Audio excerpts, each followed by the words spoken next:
중국 베이징시 옌칭. 세계에서 가장 긴 트랙이 모습을 드러냈습니다.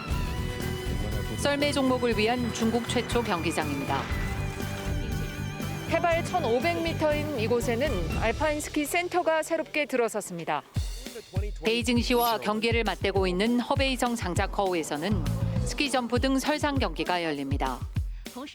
2008년 마린보이 박태환 선수가 올림픽 금메달을 땄던 베이징 국가 수영센터는 컬링장으로 변신했습니다. 세계 지역에서 올림픽 손님맞이 준비를 모두 끝낸 중국. 하지만 지난 13일 복병이 나타났습니다. 12月13号，天津市确认检出新冠病毒奥密克戎变异株，这也是我国内地首次检出奥密克戎变异株。 중국 당국은 당장 해외 입국자들 대상 방역을 강화하고 나섰습니다. 중국 난징과 시안 등에서는 28일, 옌벤의 경우 42일 동안 격리해야 합니다. 그렇다면 올림픽을 위해 입국하는 선수단과 관계자들은 어떨까? 중국 당국은 사실상 격리를 면제해주는 대신 중국식 통제 폐쇄 방역 정책을 똑같이 적용하기로 했습니다. 加强远端管控，执行严格的疫苗接种政策，实施严格的入境检验，入境后执行严格的闭环管理。 먼저 선수단과 관계자들, 입국 전 백신 접종 사실상 필수입니다. 중국 측은 부스터샷을 맞을 것도 강력히 권고했습니다. 涉澳人员来华14日前，每日进行健康监测，来华14天前完成全程疫苗接种。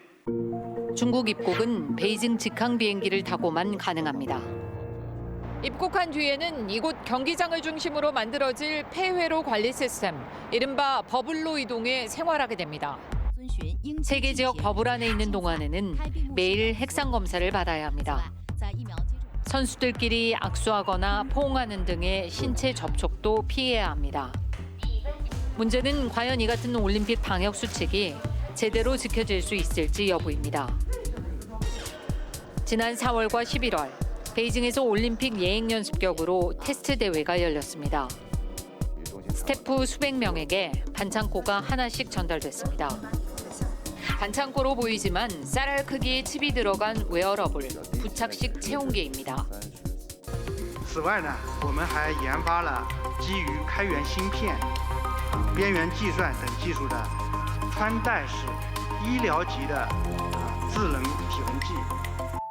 이른바 겨드랑이 반창고로 불리는 체온 스티커는 3초마다 체온을 측정하고 위치도 알 수 있습니다. 베이징 동계올림픽에도 이 겨드랑이 반창고가 배포됩니다. 선수단과 관계자들도 대상인지는 아직 확정되지 않았습니다.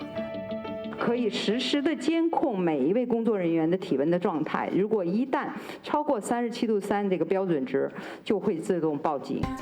또 다른 경기장에는 마스크 착용했는지 살피는 지능 로봇이 등장했습니다.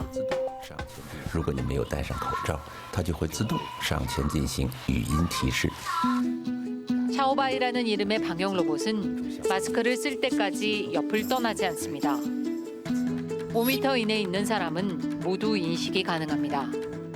중국 당국은 과학기술 동계올림픽에 걸맞는 스마트한 운영을 위한 플랫폼을 구축했다고 자랑하고 있습니다.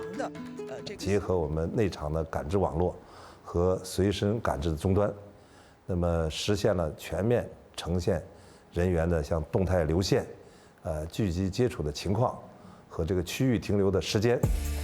이른바 최첨단 올림픽을 위한 헤이커즈라는 겁니다.